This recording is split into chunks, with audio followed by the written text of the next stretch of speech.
Hai, Assalamualaikum warahmatullahi wabarakatuh. Salam sejahtera mau ucapkan kepada semua penonton-penonton dan juga sahabat-sahabat di Facebook Siakap Keli TV. Apa khabar semua? Imam mengharapkan semua masih lagi ceria-ceria, sihat-sihat selalu insya-Allah. Okey, hari ini dalam SK On Air kita nak bincangkan tentang topik apa? Sebelum ni kita cerita tentang kesihatan, tentang orang kata apa, mental health. Hari minggu lepas kita cerita tentang orang kata apa, DID, itu penyakit mental kan. Jadi minggu ni kita nak bawakan satu topik berkaitan dengan body language, bahasa tubuh. Kalau kita tahu bahasa tubuh ni orang kata adalah satu cara untuk kita sampaikan maklumat melalui ekspresi wajah, melalui postur badan kita kan. So itu yang kita nak akan bincangkan dengan lebih lanjut lagi. Betul ke orang kata kalau kita pastikan seseorang tu kita boleh kesan, oh orang ni menipu ke tak? So kita nak tahu tu betul ke tidak kan. Jom sebelum tu Iman nak perkenalkan dengan panel yang hari ini kita nak bawakan, dan di studio pada hari ini adalah Tuan Syahrum Hassan. Assalamualaikum Tuan. Waalaikumsalam warahmatullahi wabarakatuh. Alhamdulillah. Bertenaga. Tenaga.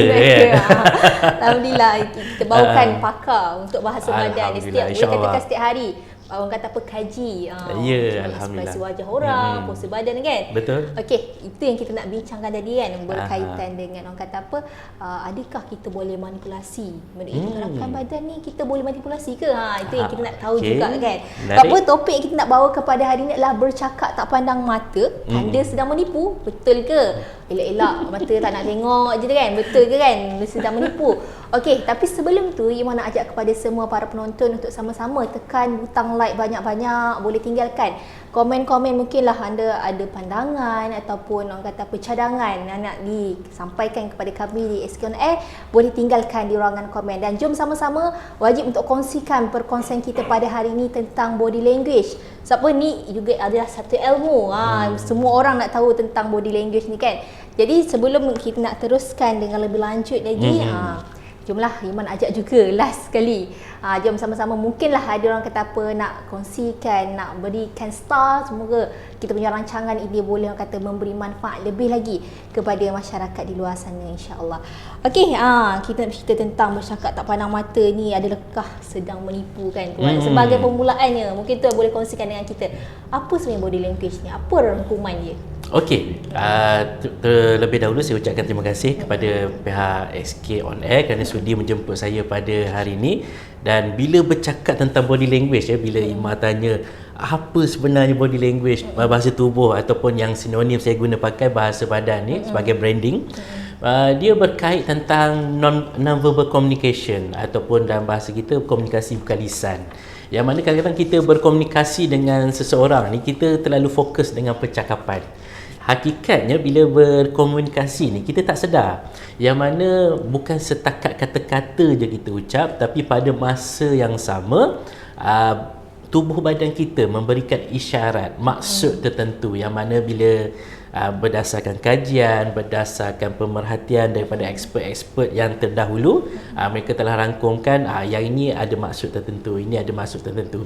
Sebagai contoh, saya yakin ramai di kalangan penonton mungkin pernah mendengar kajian yang sinonim ataupun selalu disebut-sebut oleh orang yang bercakap tentang komunikasi, image, yang mana berkait tentang kajian Albert Mehrabian, yang mana teori Mehrabian kata bila kita lihat daripada aspek komunikasi terpecah pada dua bahagian, ada lisan, ada bukan lisan. Lisan 7%, bakinya bukan lisan 93%, besar tu kan. Jadi bila kita pecahkan 93, yang mana Mehrabian pecahkan didapati yang mana bila emosi seseorang berkait dengan elemen verbal ataupun non-verbal ataupun dari aspek yang lebih terperinci, rupanya 93 tu bila kita pisahkan, ada dari aspek vokal, ada dari aspek body language, yang mana vokal 38%, bahasa badan 55%. Masih lagi tinggi. Jadi nak bagi senang faham yang macam mana nak kita katakan apa beza verbal, apa beza vokal pula kan. Body language mungkin kita clear lah kan. Dia umpama macam kita ucap I love you pada seseorang. Kalau verbal dia hanya sekadar statement. Dia umpama macam kita menulis tu, ayat tu, dia sekadar kita sampaikan I love you. So orang yang dengar kan, Ya ke kan? Macam tak ada feel pun kan? Itu adalah verbal. Tapi kalau verbal tu campurkan dengan elemen vokal 38% tadi, I love you. Kan bunyi dia lain. Tadi macam sekadar statement, jadi sedap lah sikit kita dengar kan. Tapi imagine kalau kita campurkan semua, ada verbal, ada vocal, ada body language-nya. Macam contoh, ada eye contact. Sambil kita ucap tu, kita tengok muka pasangan, kita pegang tangan dia. Jadi yang menerima mesej tu akan rasa macam betul lah kan. Jadi dekat situlah baru kita boleh zahirkan feelings. Sebab feelings ni dia tak nampak kan. Sebagai contoh, kalau kata suka, apa tanda suka? Jadi by semua elemen tu kita rangkumkan dalam mesej kita pada seseorang. Jadi di situlah orang boleh dapat rasa. Sebab rasa kita tak nampak kan. Kalau contoh, kalau kita suka, kalau bagi cincin, orang tahu cincin tanda suka. Tapi kalau tak ada cincin kan, so macam mana dari segi feelings kita nak sampai. Jadi macam itulah bagaimana rangkuman semua tu akan menjadikan mesej kita lagi cantik, lagi mudah difahami. Dan kalau kata di organisasi, orang atas bagi mesej kepada staff pun jelas kan. Dia bukan sekadar statement sahaja. Macam itulah juga dalam pengucapan awam. Di situ yang kita kadang-kadang lihat, ada orang bila dengar seseorang bercakap, kalau yang sekadar statement, orang kata sama je dia punya tone, jadi dia pun dah tak berapa sedap. Tapi kalau ada yang sampaikan pula dengan tangannya bergerak, jadi dia lain kan. Jadi di situlah bagaimana kita bila bercakap tentang bahasa badan ni dia mencantikkan lagi komunikasi kita. Sebab bagi saya, kalau kita tidak memerhatikan body language bila kita bercakap dengan orang, eye contactnya tak ada, itu yang kadang-kadang, sebab macam saya sebagai seorang kaunselor, kita banyak berdepan pelbagai isu-isu tertentu. Macam yang terkini paling hangat, isu kena scam. Kena scam pula bukanlah yang by phone tu mungkin kita susah kan, sebab hanya dengar percakapan je. Tapi kalau yang berjumpa tu, bila kita tanya, ada tak rasa-rasa macam tak selesa? Ada, Cik Syarum kan. Bila dia rasa ada tu, maknanya sebenarnya dia nampak dari segi cara orang tu bercakap, adakah dia menunjukkan boleh dipercayai atau tidak. Isyarat tu dah ada, tapi because of kita terlalu dengar perkataan, itulah yang menyebabkan kita terlepas banyak maklumat. Jadi itulah dia kalau bercakap tentang bahasa badan secara general. Itu orang kata apa, agak padat sebenarnya tuan sampaikan tentang body language itu punya orang kata apa, macam definisi definisi dia kan. Okey, saya difahamkan antara orang kata perangkuman tu, antara salah satunya adalah ekspresi wajah. Betul. Ekspresi wajah ni antara yang agak kuat juga sebenarnya kan tuan kan. Jadi ada berapa ekspresi wajah yang boleh kita kata itu adalah emosi untuk kita manusia ni lah. Okey, kalau kita bercakap tentang emosi ni paling jelas kita nampak daripada bahagian muka lah. Sebab kita biasanya kalau di Malaysia ataupun orang Asia ni, kecenderungan bila bercakap dia nampak muka dulu. Kalau di US dia nampak kaki dulu. Dia lain. Jadi dia mazhab berbeza. Kan? Tapi bila bercakap tentang facial expression ni, dia kalau berdasarkan kajian yang mana pelopor utamanya adalah seorang psikologis dari US sendiri, iaitu Dr. Paul Ekman. Dalam kajiannya mengatakan ada tujuh ekspresi wajah, yang mana ada gembira, ada sedih, ada marah, ada terkejut, ada takut, ada jelik, ada mengejek. Jadi tujuh semuanya. Tapi bukan ke banyak lagi emosi yang berbanding yang saya sebut sebentar tadi. Hakikatnya berdasarkan kajian Paul Ekman juga, memang kalau kita lihat pada kajian dia 2003 tu, dia ada mengatakan ada gabungan 10,000 facial expression. Tapi dia 10,000 tu, dia macam mana pun dia akan bertunjangkan daripada 7 tadi. Sebagai contoh, muka orang rasa bangga kan. Bangga tu macam mana? Dia adalah gabungan happy campur dengan jelik ataupun contempt, rasa mengejek tadi. Sebab mengejek ataupun contempt ni dia adalah melambangkan superiority, dia rasa diri dia bagus. Jadi gabung tu, oh nampak itu adalah elemen bangga. Muka stres macam mana? Dia adalah gabungan muka fear, muka sadness. Dia gabung-gabung macam itulah yang menghasilkan dalam 10,000. Tapi berdasarkan tunjang utama 7. Kenapa 7? Yang ini adalah dia boleh keluarkan facial tu secara sendiri. Pendek kata, contoh muka orang tengah marah. Macam mana muka orang marah? Dia akan kepitkan antara dua kening. Kening akan nampak bentuk V, rendungan mata tajam, kan? Jadi kalau kata contohnya muka orang sedih, macam mana muka orang sedih? Dia biasanya kita akan dapat lihat pada bibir. Kalau kita tengok emoji kan, kita WhatsApp tu, bibirnya akan bentuk ke bawah, kan? Jadi macam itulah, bila mana yang 7 tu dia boleh terhasil dengan sendiri. Tapi kalau yang lain, contoh perasaan malu. Perasaan malu dia tak boleh hasil dengan sendiri. Dia tak nak ada anggota lain akan turut terlibat sama. Contoh macam mana ekspresi malu yang biasa kita nampak dekat kaca TV ataupun secara realiti. Dia biasanya akan tutup sebelah muka. Kan? Ataupun dia pandang ke bawah. Jadi di situ kita nampak ada something. Sebab facial ni dia bukan melibatkan secara satu bahagian aja. Ada mata, ada dahi, mulut kita, hidung kita, even dagu kita, yang mana bila berdasarkan pengalaman saya lah, yang mana kadang-kadang kita share kepada jabatan kerajaan, swasta dan juga korporat ataupun orang perseorangan, kalau kita lihat dari aspek muka seseorang, setiap itu adalah ada maksud-maksud tertentu. Yang menariknya, daripada banyak-banyak dekat dagu je yang positif. Yang lain memberikan isyarat orang tu tak selesa, orang tu rasa jengkel, kan? Jadi mudah untuk kita klusterkan. Jadi di situ dia akan memudahkan untuk kita faham emosi seseorang.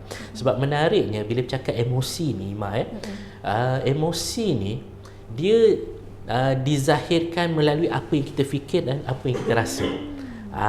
Jadi actionnya adalah daripada tindakan kita atau mimik muka seseorang. Dia bukan setakat muka je. Kadang-kadang bagaimana postur badan dia pun terlibat sama. Tapi pendek kata dia akan start pada bahagian muka dulu. Dia akan efek muka dulu. Efek muka dulu. Jadi kadang-kala lah untuk maklumat penonton, kadang-kadang kita nak tahu orang tu selesa ke tak selesa. Saya bagi hint yang pertama untuk hari ni. Bagaimana untuk kita tahu orang tu rasa tak selesa ataupun rasa terancam, ya, kita boleh lihat pada dahi mereka. Sebab dahi mereka ni, tapi ini kita ketepikan dari aspek faktor usia lah, ya. Sekiranya kalau kita bercakap dengan seseorang, dahi dia berkerut-kerut, nampak macam ada ketegangan dekat bahagian dahi tu, dia sebenarnya adalah cerminan di hati. So kalau kita nak faham emosi orang, apa yang berada di hati akan terzahir dekat muka, tapi paling jelas dekat bahagian dahi. Jadi di situlah bila bercakap facial expression besar, yang menariknya bersifat universal. Maksud universal, Ima pergilah ke Sabah Sarawak, ke Turki, ke mana-mana sekalipun, 7 tu adalah yang sama saja. Sebab yang menariknya, Albert Mehrabian, Paul Ekman pada tahun 67-68 dia masuk ke satu kawasan pedalaman di Papua New Guinea yang orangnya tak pernah tengok TV, tak pernah tengok majalah, tapi dia nak tengok adakah mereka ni yang tak pernah tengok majalah atau TV ni sama macam orang yang berada di bandar. Hakikatnya bila dia buat kajian, sama. Jadi itulah yang bermaksud universal. Menarik sebenarnya bila tuan kongsikan tentang wajah saja. Kita rasa macam wajah ni biasa, benda biasa je kan. Betul. Tapi sebenarnya kalau macam untuk kita membaca ekspresi wajah seseorang tu, kita boleh dilatih ke ataupun kita boleh tahu sendiri? Okey, menarik bila Ima bertanya macam tu, ya. Dia hakikatnya body language ni, ini saya ambil secara general dulu, ya. Body language ni adalah rangkuman semula jadi dan boleh dipelajari. Maksud semula jadi ni adalah dia berdasarkan mungkin persekitaran kita, pendedahan kita. Contoh mungkin zaman kita kecil-kecil, kita dah didedahkan muka orang sedih, muka orang gembira, kan. Tapi ada juga bahagian yang boleh dipelajari, ya. Sebagai contoh, nak menceritakan yang dari aspek semula jadi ataupun boleh dipelajari ni, ada satu kajian daripada Harvard. Saya tak ingat siapa pengkaji dia, researcher dia. Apa yang dia buat, dia nak melihat adakah orang yang buta daripada lahir akan memberikan reaksi yang sama macam orang yang normal. Jadi apa yang dia buat? Dia buat macam macam sukan ala-ala Paralimpik. Buat acara larian yang mana dia akan himpunkanlah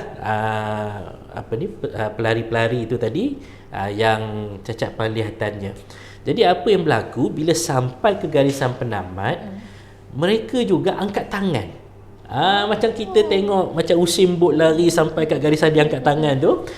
In fact yang cacat penglihatan pun buat benda yang sama. So maksudnya ada bahagian dari body language ni yang semula jadi ada dalam mungkin berdasarkan pendengaran, visual. Kalau macam kes cacat penglihatan mungkin tadi secara apa dia dengar kan. Kadang-kadang dia semula jadi juga kan. Tapi ada part yang boleh dipelajari. Sebagai contoh nak mengesan penipuan, ataupun kadang-kadang antara yang selalu saya share juga kepada calon-calon nak pergi temu duga kan. Sebab biasanya bila nak pergi temu duga kita nervous. Betul. Jadi bila sampai depan panel, kalau kita tak ada pengurusan persepsi yang baik, saya silap pegang file pun menggigil. Nak masuk. Jadi di situ kita akan share teknik-teknik sebelum masuk, semasa dalam bilik temu duga. Jadi di situ mereka akan dapat projek diri mereka supaya mereka kekal tenang. Jadi di situ ada parts yang boleh dipelajari juga. Boleh ada yang semula jadi. Ya, betul. Jadi tadi ada tuan kongsikan sebutkan tentang kata apa, nak mengenal pasti penipuan. Masih difahamkan orang kata macam mana biasa dengar kan, pandangan mata. Mata kita ni antara salah satu body language juga kan. Kan. Jadi macam mana untuk kata apa, betul ke orang yang tak nak tengah bercakap ni tapi elak-elak tak nak tengok mata, betul ke dia sedang menipu?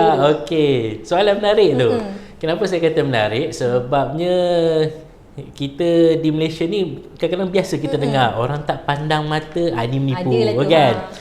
Tapi hakikatnya berdasarkan pengalaman saya dan juga bila kita baca jurnal-jurnal yang ada, sebenarnya orang yang menipu adalah yang berikan eye contact kepada seseorang.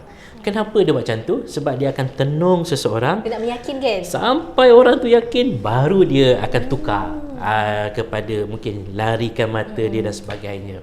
Jadi di situlah sebenarnya bila kita terperangkap dengan stigma yang mana orang menipu dia tak bagi eye contact. Tak, sebenarnya mereka yang menipu ni lah banyak berikan eye contact. Sebab dia nak tengok kita sampai betul-betul percaya, baru dia akan toleh ke tempat lain. Tapi bila bercakap tentang body language ni Ima, dia sebenarnya kunci. Dia bukan just simply tengok macam ni, ini maksud dia. Tengok macam ni, ini maksud dia. Sebab setiap orang berbeza. Ada orang yang dia boleh tenung mata orang kan. Ada orang yang dia tak boleh tenung. Sebagai contoh, kadang-kala saya suka nak bawa, sebab saya seorang yang suka tengok movie kan. Kalau tengok cerita Batman sebelum ni, Dark Knight kalau kita perasan watak Joker tu, mata dia tak ada pandang ke seseorang tu dengan tepat. Mata dia bila dia bermonolog, dia akan mula merewang kan. Jadi di situ tugas kita, kalau kita nak memahami seseorang, nak mempelajari body language ni, kita kena tengok kuncinya dahulu, iaitu baseline. Contoh, saya tengok Ima pada awal tadi, saya dah perhatikan, saya dah scan dah apa baseline Ima, cara duduk, cara tenung. Jadi di situ okey, yang ini caranya, ini cara dia.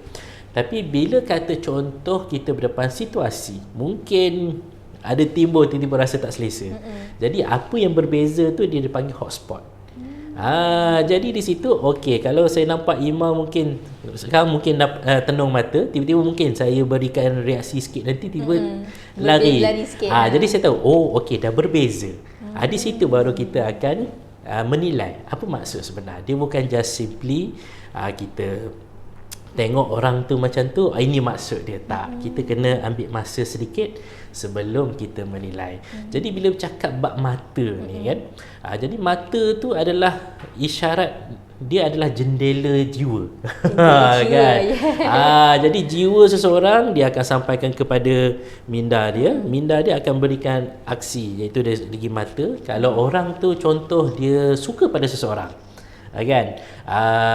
Jadi dekat situ kita boleh nampak matanya macam mana. Kalau tak suka pun kita boleh nampak dari segi mata dia. Tapi secara general, based on soalan Ima tadi, kalau orang menipu ni macam mana? Dia kalau orang yang menipu, dia biasanya mata dia akan mengecil ataupun dia akan kecilkan ruang. Sebab dia macam ni, bila bercakap tentang mata ni, bila orang tu suka ke, terkejut ke, terangsang ke, pupil ataupun anak mata tu akan kembang. Sebab dia nak sedut seberapa banyak cahaya untuk diberikan isyarat pada minda seseorang. Tapi kalau dia tak selesa, dia akan kecilkan ruang. Itu yang contoh kalau kita asalnya jalan dalam keadaan gelap, tiba-tiba buka lampu, kita silau mata kita akan kecilkan. Itu memberikan isyarat muscle akan memberikan ataupun protect reseptor supaya otak kita rasa sekarang masa untuk terancam, kan, ataupun rasa tak selesa. Jadi antara yang biasa orang akan buat, tutup muka. Itu yang kadang-kadang kalau contoh ada orang nak tanya, boleh tanya respon, sorry, dia tutup muka. Itu tanda dia tak selesa. Ataupun dia kecilkan mata dia akan macam sepekkan sikit, kan. Ataupun dia gosok-gosokkan mata sambil bagikan statement. Itu pun antara isyarat-isyarat orang tak selesa. Jadi dia sebenarnya banyaklah bila bercakap tentang mata ni.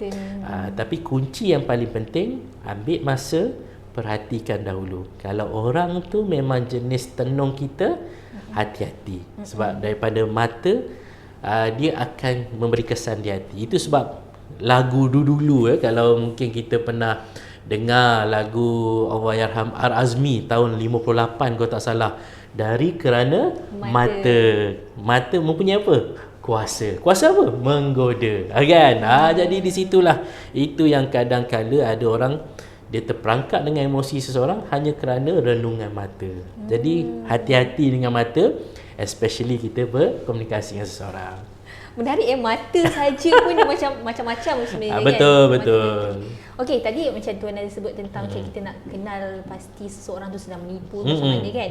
Mungkin Tuan boleh kongsikan macam mana kita nak mengenal pasti seseorang tu menipu, apa yang diperhatikan selain mata. Okey, dia sebenarnya menipu ni banyak, kan. Sebab dalam body language, kalau yang mungkin pernah ikuti saya sebelum ni, sama ada dalam kursus dan sebagainya, memang banyak sebenarnya yang cenderung kepada maksud negatif berbanding yang positif, kan. Tapi kalau bila bercakap menipu ni, dia yang pertama kita kena pasti dahulu kenapa orang tu menipu.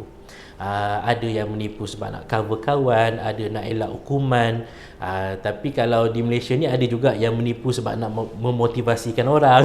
Ada juga. Jadi dia banyak faktor, ya, banyak faktor kenapa orang menipu. Tapi di sini kalau katalah contoh antara apa yang kita boleh lihat sebagai nak melihat orang tu menipu kita atau tidak, kita boleh lihat beberapa perkara. Yang tadi kita dah tengok mata, okey, saya bagikan kepada contoh lain. Yang lain kita tengok bibir.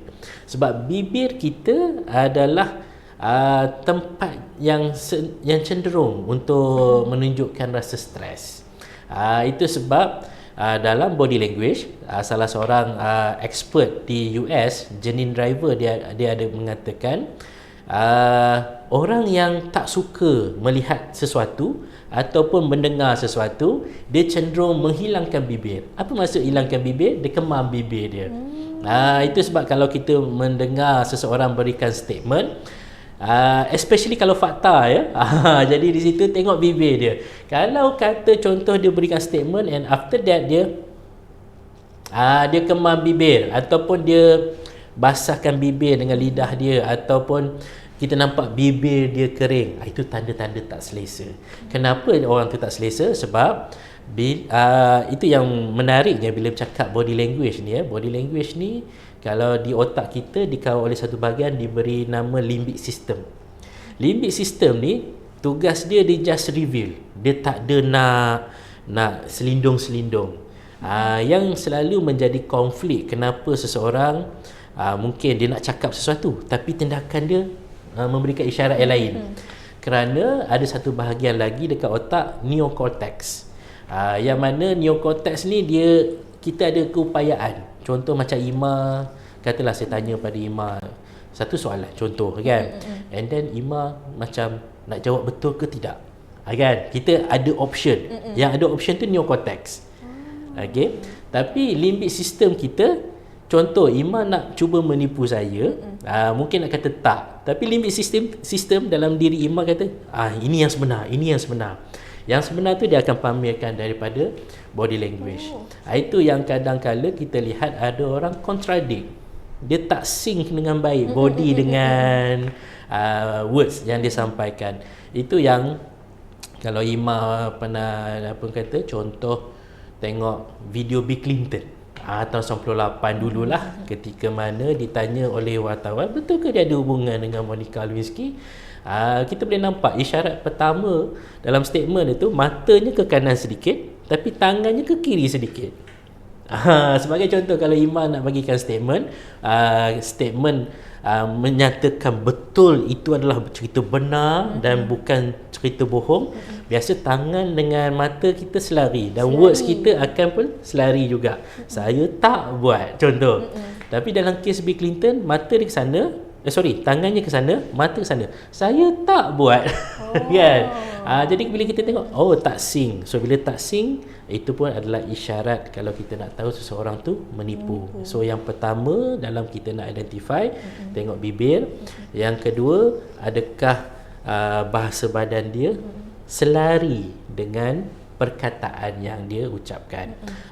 Lepas tu kalau kita nak tahu yang lain, banyak. Sebagai contoh, bahu kita pun ada isyarat dia. Sebagai contoh, yang ni mungkin kita biasa lihat dalam kes-kes tertentu di mahkamah dan sebagainya. Kadang-kala bila orang tu tak selesa, bahunya akan terangkat sebelah. Kadang-kadang Imam pernah tak dalam mungkin sepanjang pengalaman, bahu tu rasa berat, especially waktu rasa stres, rasa kan. Yang berat itulah yang akan membuatkan bila seseorang nak berikan contoh, dia tak menipu, tapi hakikatnya limbic system dah beratkan bahu dia. Itu yang kita nampak dia betulkan bahu. Jadi kalau katalah kita mendengar statement seseorang, orang nak menipu kita, tapi dalam statement dia bahunya terangkat sebelah, contoh bahu kanan saya terangkat sekarang ni, contoh saya tak buat. Dalam tak buat terangkat bahu dia, jangan percaya dulu, tabayun dulu. Maksudnya selidiki dahulu baru kita identify ini cakap benar ke dia bercakap sebaliknya. Banyak yang perlu diperhatikan banyak Ima. Sebab kalau contoh, kalau yang saya mengajar pada orang 4 hari tu baru orang kata bolehlah dia dah start untuk memerhatikan orang. Kalau setakat macam kita sekarang sharing macam ni, itu kata banyaknya. Kan? Itulah hakikatnya bila body language ni daripada kepala sampai kaki. So di situ semua ada maklumat. Menarik. Dia macam sampai ke kaki pun kita boleh tahu orang tu sedang menipu ke, dia ada sembunyikan sesuatu pun kita betul. boleh kenal pasti. Betul. Wow. Tak apa, nanti saya masuk kelas. Nak kena tahu apa dia kan. Tapi kan tadi tuan ada kongsikan tentang orang kata perasaan atau emosi kita ni sedikit sebanyak memang akan berkata menunjukkan gerak tubuh kita. Macam mana benda tu berlaku tuan? Okey, dia bila bercakap tentang gerak tubuh ni, seperti yang saya katakan tadi, di otak kita ada bahagian yang mengawal body language, iaitu limbic system. Jadi limbic system inilah yang akan memproses tindakan kita. Macam kata-kata tadi dikawal oleh neocortex. Itu yang kita ada option. That's why kalau kita perhatikan, saya mula-mula pelajari ilmu body language ni sebab saya background yang pertama dalam Islamic Studies. Jadi kita kadang nak lihatlah kan. Contohlah surah Yasin kan. Kita selalu baca malam Jumaat contohnya. Ada satu ayat, auzubillahi minasyaitonirrajim. Al-yawma nakhtimu ala afwahihim wa tukallimuna aydihim wa tashhadu arjuluhum bima kanu yaksibun. Ya. Biasa kita dengar ayat tu, yang mana ayat itu diterjemahkan bermaksud pada hari akhirat kelak, mulut kita akan ditutup tetapi anggota kita akan memberi kesaksian apa yang kita buat di dunia dahulu, ya. Jadi kita pun nak kaji kenapa mulut ditutup, kan? Jadi di situ bila kita lihat macam mana proses otak kita memproses maklumat dari segi kata-kata, dari segi body language dia. Yang pertama, otak kita akan salurkan maklumat ke reptilian brain. Reptilian brain ni dia konsep dia umpama pintu gerbang, maklumat akan masuk, tetapi dalam ketika yang sama dia akan memproses. Sebab reptilian brain ni juga dia adalah survival, dari aspek nak elakkan diri kita rasa terancam. Sebagai contoh, kadang-kadang kalau imam sembang seseorang ada rasa terdetik tak selesa tu, itu adalah reptilian brain. Sebab reptilian brain akan salur maklumat ke limbic system. Limbic system dia ada 3 function. Nak fight, lawan, flight, kita lari, ataupun freeze, membeku, tak buat benda, tak buat apa-apa, kan. Jadi di situ itu yang kadang-kala kalau contoh kita masuk hutan and then dengar bunyi ngauman harimau. So bunyi harimau mengaum tadi akan sampai ke reptilian brain. Reptilian brain akan kata, bunyi harimau, kita dalam situasi bahaya. So dia akan pergi ke limbic system. Limbic system tu kalau orang tu rasa bunyi harimau, dan maklumat tu limbic system hantar ke fight, lari. Bukan, kalau fight dia akan lawan. Tak apa, tenang, bunyi tu kita ada 30 minit untuk selamatkan diri. Kan, dia fight, kan. Kalau yang pergi ke flight, itu yang ada dengar je saja bunyi harimau, dicabut dulu. Padahal mungkin bunyi ngauman tu kalau dari segi jarak mungkin ambil masa 15 minit. Kan, dia dah lari dulu, kan. Ada yang freeze. Yang freeze tu dia beku, tak tahu nak respon apa. Tapi kan yang tuan sebut tadi, yang 3 limbic system, yang 3 perkara tu, adakah kita boleh latih ataupun dia memang personality seseorang? Okey, yang itu mostly dia adalah hasil daripada macam mana kita terdedah dengan persekitaran. Sebagai contoh, kalau zaman kita kecil-kecil dulu selalu kena marah, kan. Selalu kena marah, ada orang yang bila kena marah dia buat lagi. Kena marah dah pukul, buat lagi. Sebab dia dah sampai ke fight, dia dah immune dah benda tu. Tapi ada orang, contoh kadang-kadang kita tak sedar. Sebab saya sebagai parents pun kadang-kadang kita berdepan dengan situasi, kadang kita tinggikan suara pada anak. Dan kadang-kadang anak tu dia macam nampak macam akur, tapi tanpa kita sedar dia akur tu dia pergi ke freeze. Itu yang kalau kita selalu tengking anak, jadi tanpa kita sedar kita yang sedang develop setiap isyarat tu nak pergi mana. Kan, pergi fight ke, flight ke, atau freeze. Jadi maksudnya dia berkait macam mana kita terdedah daripada peringkat awal. Jadi di situ yang paling penting kalau bila bercakap tentang maklumat tadi, kita kena tengok bagaimana maklumat tu kita perlu sampaikan dengan betul, supaya bila kita sampaikan sesuatu tidak pergi ke freeze kalau kepada anak-anak lah. Jadi kalau kata kepada orang yang dewasa, jadi di situ mereka akan senang nak respon. Jadi fight dia bukan doesn't mean kita yang nak fight je. Dia kadang-kadang orang boleh counter maklumat. Contoh orang berhujah, kalau kita berhujah dia balas balik hujah, mana itu fight juga. Ada orang kita berhujah dia terus okey, dia tak nak cakap apa-apa, itu fight. Jadi dia bergantung kepada bagaimana kita didedahkan proses maklumat tu. Banyak lagi saya kena belajar itu, kan. Dia macam sangat menarik tau bila kita cerita tentang body language ni, kan. Tapi macam saya tertanya, kan tuan, macam orang yang buat pembedahan muka, boleh tak kita baca lagi ekspresi wajah dia? Boleh sebagai contoh, saya pernah ada satu pengalaman, ya. Pengalaman saya tu, yang klien saya tu cucuk botox. Jadi dahinya tu memang orang nampak macam tegang lah, tak nampak lah kedutnya, kan. Tapi kalau kita faham dari aspek body language, jadi kat situ kita senang untuk identify. Sebagai contoh, katalah kes yang botox tadi, sebab dalam ekspresi terkejut dia ada beberapa elemen. Dia bukan setakat dekat dahi je, mata dia, mulut dia. Sekiranya kalau kata kita dapat lihat mata dia, mulut dia, rahang dia memberikan isyarat dia sedang terkejut, tapi dahinya tidak melambangkan apa-apa, elok saja, licin aja. So kita tahu, tetap kita tahu yang seseorang tu sedang berikan reaksi tertentu. Ataupun sebagai contoh lain, kita sebelum ni pernah lalui situasi PKP yang mana kita pakai face mask. Kadang-kadang ada yang tanya, Cik Syarul, kalau dah pakai face mask macam mana kita nak baca muka dia kan, sebab separuh muka dia tutup. Itu yang mana yang saya sempat kongsikan tips tu. Tak, sebenarnya mata kita, dahi kita, sebenarnya anggota lain pun boleh kita kenal pasti. Jadi di situ kalau ada pembedahan plastik ke ataupun ada anggota badan tertentu tertutup, usah risau sebab ada bahagian lain yang akan cover, yang akan berikan maklumat kepada kita. Tapi mudah tak? Maksudnya berbanding orang yang tak buat pembedahan muka tu agak ada sedikit cabaran lah. Ada sedikit cabaran sebab sebagai contoh, kalau body language ni, dia kalau contoh reaksi tertentu, dia kombinasi beberapa faktor ataupun muscle. Tapi kalau dia dah buat pembedahan plastik, mungkin ada, katalah selalunya kita identify ada 3 hotspot, tiba-tiba nampak 2 kan. Jadi kat situ kita kuranglah sedikit dari segi maklumatnya tu, tapi still kita boleh dapat identify ataupun menilai maksud bahasa badan yang dipamerkan. Bukan sekadar orang kata apa, saya sudut parti kan, macam manalah kalau orang yang buat pembedahan muka, mungkin dia pakai topeng ke. Saya macam terfikir-fikir macam mana nak baca ekspresi wajah tu sendiri. Tapi bercakap pasal Ima sebut tentang muka tadi, sebenarnya hakikat dia, walaupun orang tu buat pembedahan plastik sekalipun, mungkin dia tukar terus muka dia kan, hakikatnya yang bertukar tu pada bahagian kulit je. Jadi yang menariknya, kulit adalah anggota yang paling nipis. Jadi maksudnya walaupun bertukar wajah sekalipun, muscle tu masih lagi memberikan isyarat.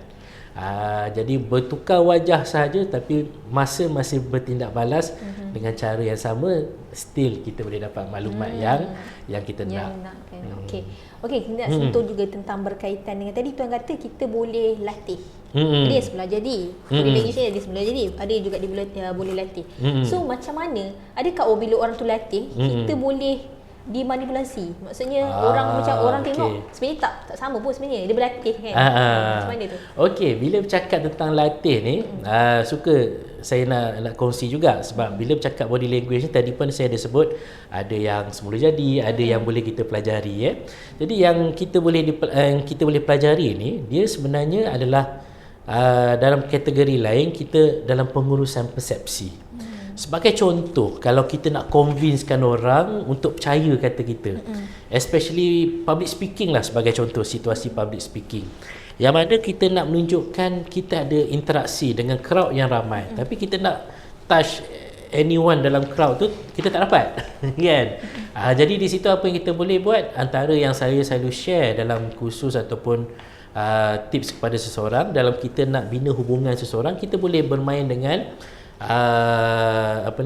beberapa teknik. Sebagai contoh, kita boleh bermain dengan isyarat tangan. Kita tunjuk pada seseorang, okey, orang tu akan lihat kita, kan? Sebagai contoh, dalam saya tengah bercakap, Ima kat bawah, saya tunjuk tangan dekat Ima. Ima nampak macam dekat saya ke, kan? Tapi hakikatnya Ima, walaupun mungkin pada masa tu saya dah beralih mungkin berikan tumpuan ke arah lain, tapi Ima rasa macam dia beri perhatian lah. Jadi connection tu dah sampai. Jadi di situ yang bila kita bercakap dari segi pengurusan persepsi, kita boleh control. Walaupun contoh kita seorang yang nervous, tapi boleh dilatih untuk supaya orang tak nampak nervous. Itu yang kadang-kadang kita share beberapa teknik. Sebagai contoh, macam mana nampak confident. Antaranya yang kita selalu share, naikkan sedikit dagu kita ke atas, jangan dongak, sedikit sahaja. Itu sebab kalau kita perasan dalam, kalau Ima suka tengok dokumentari, especially kalau military, rekrut baru setengah negara ni, dia akan pasangkan dekat collar baju kadet baru ni dengan jarum. Yang mana tugas jarum tu adalah, kalau dia terendahkan saja dagu dia, maksudnya dia dalam keadaan dah merendahkan diri. Sebab dalam body language ada parts, saya suka nak petik satu kajian daripada Amy Cuddy daripada Harvard. Dia kata bila kita buat dalam satu tempoh, hormon dalam badan kita akan dirembeskan. Kalau kita gunakan power pose, hormon testosteron akan dirembeskan dengan lebih banyak lagi. Jadi bila kita nak contohkan, katalah orang nervous, nak pergi temu duga. Kenapa dia nervous? Sebab hormon dalam badan dia, kortisol, tengah tinggi, testosteron rendah. Jadi di situ, kalau kita projectkan power pose dengan betul, macam kajian Amy Cuddy kata tadi, lagi lama kita buat, hormon tu akan naik dan naik. Jadi katalah kita naikkan sedikit dagu, pasang stipple sebagai contoh. Stipple tangan saya macam ni. Pernah tengok Ima ini pun antara power pose. Yang mana kalau kita buat, dia akan increase kita punya testosteron, dan di situ slowly kita akan mula confidence, kan. Sebagai contoh lah, saya nak bagi Ima test rasa sendiri. Ima boleh pasang stipple tangan macam ni. Okey. Okey, macam ni. Pasang macam ni. Okey, cuba tarik nafas dengan tenang. Yang mana kita tarik, tahan, kita lepaskan perlahan. Tarik, tahan, lepaskan perlahan. Tarik, tahan, lepaskan perlahan. Apa badan Ima rasa sekarang? Rasa relax. Rasa relax. So itu menandakan kortisol dah berjaya diturunkan dan testosteron dinaikkan. Jadi di situlah bagaimana body language. Kalau orang kata, Cik Syarul macam mana nak naikkan karisma, Cik Syarul macam mana nak naikkan aura, boleh kita gunakan body language sebagai tools untuk menaikkan aura dan karisma. That's why kita boleh ajar benda tu, dan siapa yang apply, dia dapat rasa sendiri yang mana ada perubahan dalam diri dia. Selalu saya tengok kalau orang-orang yang kata apa, nak membina karisma ni biasanya motivator. Motivator macam tuan lah kan. Ajar macam mana post je pun. Post je pun, tapi ada orang kata pun ada maksud dia. Betul. Macam mana nak membina confidence sebagainya kan. So semua benda menarik lah hari ni nak diperbincangkan kan. Jadi tapi saya nak sentuh juga tadi tentang ekspresi wajah kembali kan. Macam mana juga dengan orang yang ekspresi wajah dia terlalu minima. Dia macam menangis tu, sedih pun macam tu. Gembira pun macam tu. Sama. Maksudnya perubahan dia tak banyak. Yeah. Itu macam mana? Alright, dia memang dari segi setengah orang memang ada yang macam tu ya. Especially orang Asia sebenarnya. Sebab menariknya Paul Ekman dalam kajian dia mengatakan orang Asia bila dalam keadaan sosial dia akan fake dia punya emotion. Tapi bila dia sendiri, dia akan mula keluarkan emosi sebenar. Berbeza dengan orang di US ataupun di Europe, dia memang zahirkan terus. Itu yang kalau Ima bagi contoh tadi, dia menangis pun kita tak nampak betul ke dia menangis, kan? Jadi di situlah yang paling penting adalah untuk kita faham maksud-maksud sesetengah body language. Yang mana kita risau sebagaimana contoh sebelum ni, ketika kita PKP ramai orang stres. Tapi ahli keluarga tak perasan sebab dia dah biasa lihat, dah biasa tengok. Jadi dia tak nampak perbezaan itu. Tapi kalau kita dah mula aware tentang body language, aware tentang tingkah laku seseorang, kalau ada sedikit perbezaan, jangan biarkan. Ambil action, dekati, tanya, kan? Sebab boleh jadi dalam diamnya tu ada sesuatu yang dia sedang tanggung beban, kan? Jadi di situlah kalau nampak minima tu, yang itu kita kena kaji lebih. Tengoklah anak kita, pasangan kita, adik-beradik kita. Kalau contoh memang seorang yang kurang bereaksi, ambil perhatian lebih sedikit untuk melihat apakah bahasa badan dia yang standard dan dia berada dalam keadaan situasi yang kiranya tertentu. Orang yang punya ekspresi wajah yang terlalu minima ni tak bagus kan sebenarnya? Agak kurang baguslah dari segi sosialnya, dan juga di situ akan menyukarkan orang-orang di sekeliling untuk bantu dia kalau dia berhadapan dengan masalah. Kita tak nak nanti sebagai contoh tahu-tahu je berlaku malapetaka, kan? Contoh ada yang ambil tindakan yang di luar jangka. Sebab bila manusia ni dah sampai ke tahap depression, kadang-kala dia tak sedar pun apa yang dia buat. Jadi di situlah tugas kita orang sekeliling. Besides kita communicate by words, kita communicate juga dengan melihat body language dia. Orang kata bagikan semula emosi yang baik kepada dia. Betul. Gitu. Okey, kita nak tahu juga kan Tuan Syarul, bagaimana kalau ilmu ini, ilmu body language ni, adakah turut dipraktikkan dalam di kalangan orang-orang golongan profesional, ataupun mungkinlah polis ke dia boleh nak baca melalui body language tu untuk kesan penjenayah, ada ke? Boleh, ada juga. Sebab sebagai contoh, antara yang kita pernah berkongsi ilmu, kita pernah juga berkongsi ilmu dengan polis, ada juga dengan penguatkuasa sebagai contoh, KPD dan HCP, ada dengan pegawai penjara. In fact, antara yang paling kerap juga dalam 2 tahun ni yang saya berkongsi ilmu dengan pegawai suluh, ya. Pegawai suluh ni yang akan jadi apa kata orang tengah antara pasangan nak berpisah ni kan. Even hakim-hakim peguam pun ada juga yang mempelajari body language yang kita telah kongsikan, dan alhamdulillah respon yang kita terima, mereka lebih aware tentang persekitaran, dengan siapa mereka berkomunikasi. In fact dalam kerjaya pun mereka memberikan respon yang baik. Antara juga yang saya selalu share kepada profesional, kadang-kadang usahawan sebagai contoh, ya. Sebagai usahawan kita ajar juga dalam negotiation apa yang patut kita perhatikan daripada klien kita. Sebab kadang-kadang kita tak sedar dalam negotiation tu, sebab yang pastinya kadang-kadang kita terlalu fokus dengan words sebab kita nak menang kan. Tapi kita tak sedar dalam kita bercakap tu ada expression muka, ada postur badan tertentu, mungkin kakinya memberikan maksud tertentu. Jadi di situ yang akan membuatkan negotiation tu asalnya mungkin okey tapi tak okey.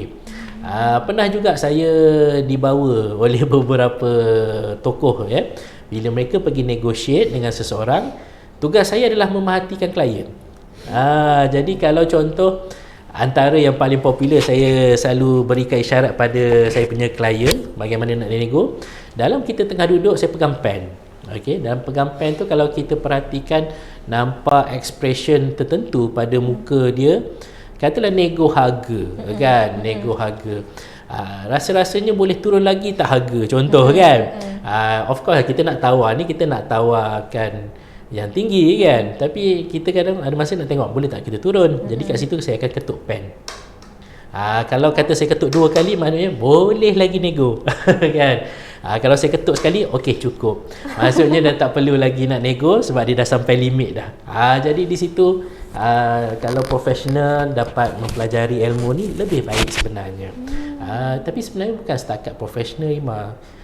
Even paling penting ibu bapa, kalau dapat pelajari ilmu ni lagi bagus. Sebagai contoh, kadang-kadang ibu bapa nak teroka anak ada masalah atau tidak.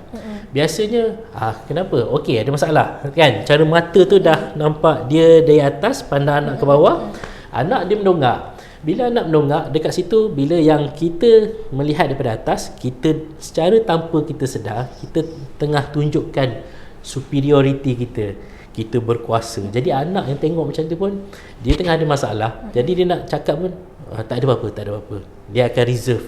Jadi cara terbaik, duduk, kalau dapat setarakan mata kita dengan anak. Kalau kata anak kat kursi, kita bawah sikit, asalkan setara, itu pun dah antara skill yang boleh membuatkan kita sebagai parents dapat menjadikan anak sebagai kawan, dan anak bila rasa diri kita sebagai kawan yang terbaik, dia akan share everything pada kita. Itu yang paling penting sekali kan Tuan. Tapi Tuan, kita macam menghampiri ke bilik-bilik penghujung. Macam seronok kan bercerita tentang body language ni. Tapi mungkin kita sebagai manusia, mesti kita nak ada, orang kata apa, bila orang tengok kita, orang rasa selesa, orang rasa ada karisma kan. So macam mana mungkin Tuan boleh kongsikan yang kita tips macam mana kita nak dapatkan image yang baik tu, first impression orang jumpa kita.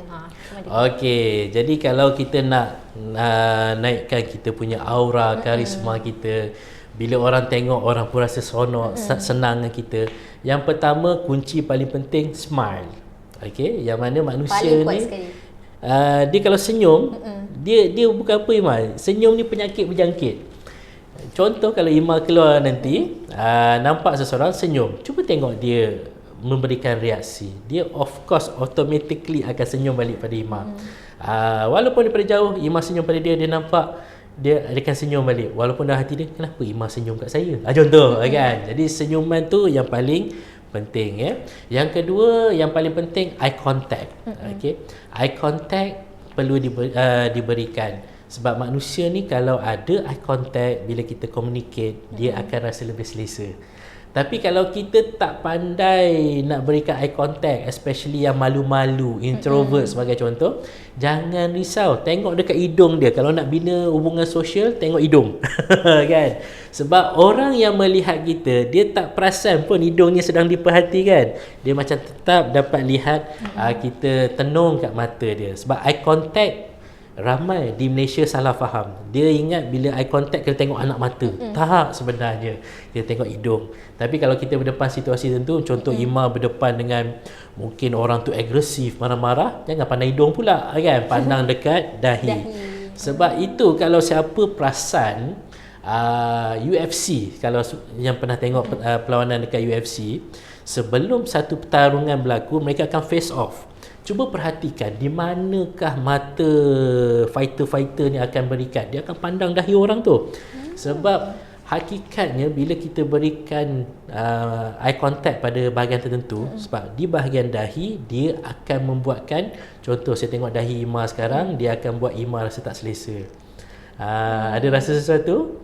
Sebab saya tengah tengok dahi Ima sekarang. Tapi kalau dah nampak orang tu mungkin dia dah okey sikit, dah tak jadi nak marah, tak jadi nak agresif sangat, start pandang ke hidung. Jadi hidung ni akan menambah elemen sosial. Itu yang kadang-kadang orang tak banyak cakap jadi banyak cakap. Ataupun contoh yang dekat customer service yang marah-marah tadi pun kata, tadi saya datang marah tapi tengok awak rasa macam cool pula kan. Sebenarnya by projection mata kita. And then selain daripada tu, condongkan badan kita ke hadapan bila komunikasi. Sebab once kita condongkan ke hadapan, itu tanda minat. So orang akan rasa macam macam dia ni nak ambil tahu lebih, jadi dia akan lebih share. So manusia ni dia tak nak dengar apa orang tu cakap, dia nak dirinya didengar. Jadi berikan isyarat tu pada seseorang, insya-Allah dia akan rasa lebih seronok bila bersama seseorang. Dan yang paling penting, satu teknik saya suka share, especially pada orang awam, kalau nak naikkan aura kita nampak lebih berpengaruh, berkuasa dan dominan, boleh pasang steeple. Biasa kita jumpa macam ni kan, sama ada duduk, bila duduk kita macam ni lah, tapi bila berdiri tangan kita dekat bahagian pusat. Itu yang kadang-kadang kita nampak dekat majalah, dekat TV, kenapa orang suka tangan macam ni? Sebenarnya dia menaikkan pengaruh, kuasa dan juga dominan kita. Jadi orang tengok, wow, orang ni ada sesuatu. Wow, orang ni macam ada tarikan. Padahal kita hanya sekadar pasang steeple. Jadi itulah dia beberapa tips yang mungkin saya boleh share, mungkin sebagai panduan. Jadi harapnya dapat dipraktikkanlah untuk kehidupan kita seharian. InsyaAllah. Kau kata apa? Dengan ada apa ni? Saya nak kena buat selalu macam ni. Pasang steeple ya. Pasang steeple. Posing pun macam ni juga kan. Betul. Itu nak kata sebagai penutup yang agak baik daripada Tuan Syarum tadi tentang perkongsian kita tentang body language. Banyak sangat tadi kita dah belajar tentang macam mana orang kata nak mengenal pasti ekspresi wajah seseorang, pandangan mata. Mungkin kita rasa macam rasa macam aku boleh baca orang ni. Tapi mungkin semula jadi, mungkin juga orang kata apa, kita kena belajar lagi untuk faham lagi. Bukan sekadar tengok orang ni tak pandang mata, dia tipu. Tak. Jadi kita mungkin ada yang orang kata apa tertinggal baru masuk. Jangan risau, korang boleh tengok kita punya perkongsian kita ni. Kenapa? Live kita ni akan ada sentiasa dekat page kita SK On Air, insya-Allah. Okey, Iman rasa itu saja untuk perkongsian kita pada hari ini, insya-Allah. Terima kasih banyak kepada Tuan Syarum. Terima kasih kepada Ima dan tim kerana sudi jemput saya juga. Terima kasih banyak kita ucapkan kepada Tuan Syarum dan juga kepada semua penonton-penonton yang terus setia sehingga ke penghujung rancangan, insya-Allah. Okey, sebelum Iman nak tutup perkongsian kita pada hari ini, Iman nak ajak kepada para penonton untuk sama-sama subscribe kita punya YouTube. YouTube kita ada dua, YouTube Siakat Keli dan juga YouTube Siakat Keli News. Ada dua. Dan juga jangan lupa untuk follow kami di TikTok juga, The Siakat Keli, insya-Allah. Itu saja untuk perkongsian kita dalam SK On Air, insya-Allah. Kita jumpa lagi di lain waktu. Bye. Assalamualaikum.